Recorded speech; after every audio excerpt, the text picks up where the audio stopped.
Merci à vous, chers internautes et téléspectateurs, vous qui nous suivez de plus près à travers plusieurs régions de la République démocratique du Congo. Vous nous suivez également à travers diverses provinces de la RDC.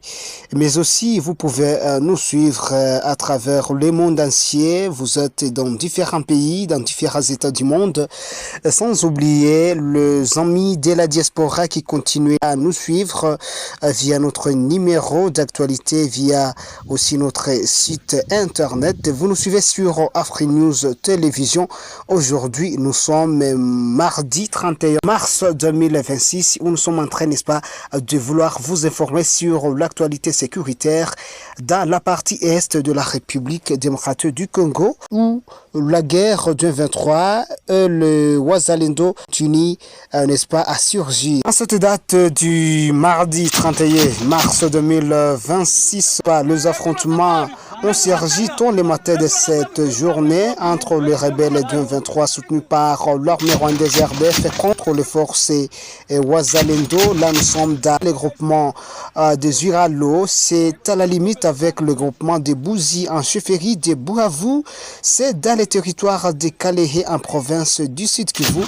Il s'agit de rebelles, bien sûr, du M23 qui ont coordonné ces attaques contre les positions de Wazalendo. Vous êtes en train de les suivre en image. Nous sommes en direct.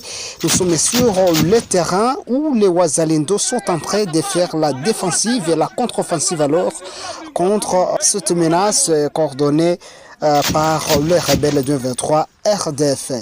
Rappelons que ces Wazalendo sont du mouvement congolais pour la défense du peuple et de l'intégrité nationale, le MCDP Nebar Rad en sigle, l'un des mouvements patriotiques œuvrant dans le territoire de Kalehe au sud Kivu, un mouvement sous commandement du général autoproclamé Mike Haguma, l'un des généraux Wazalendo dans la partie est de la République démocratique du Congo. Aujourd'hui, nous sommes cet après-midi et les combats continuent sur le terrain et ajoutons qu'également ces rebelles de 23 sont venus du centre de Lumbishi situé dans le groupement Bouzi, toujours en chefferie de Buavu pour faire face à ce Wazalendo, n'est-ce pas, pour vouloir bien sûr pénétrer à travers différents chemins pour prendre le contrôle du groupement des Ziralo. Ils ont tenté de faire cette manœuvre depuis le mois de janvier 2025 et aujourd'hui nous sommes fin mars 2026. Par ailleurs, le dimanche dernier, plus d'une dizaine de personnes civiles ont été assassinées dans l'agglomération des Changés, située en groupement de Bouzi dans la chefferie de Buavu.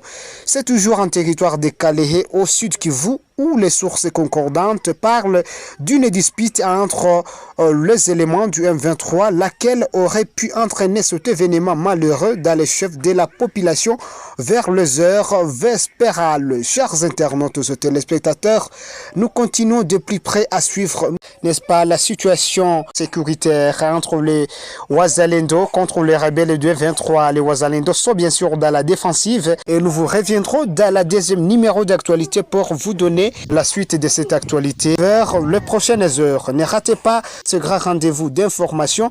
Surtout, abonnez-vous nombreux sur la chaîne AfriNews Télévision. Partagez nos informations massivement. Continuez à nous suivre via même notre numéro.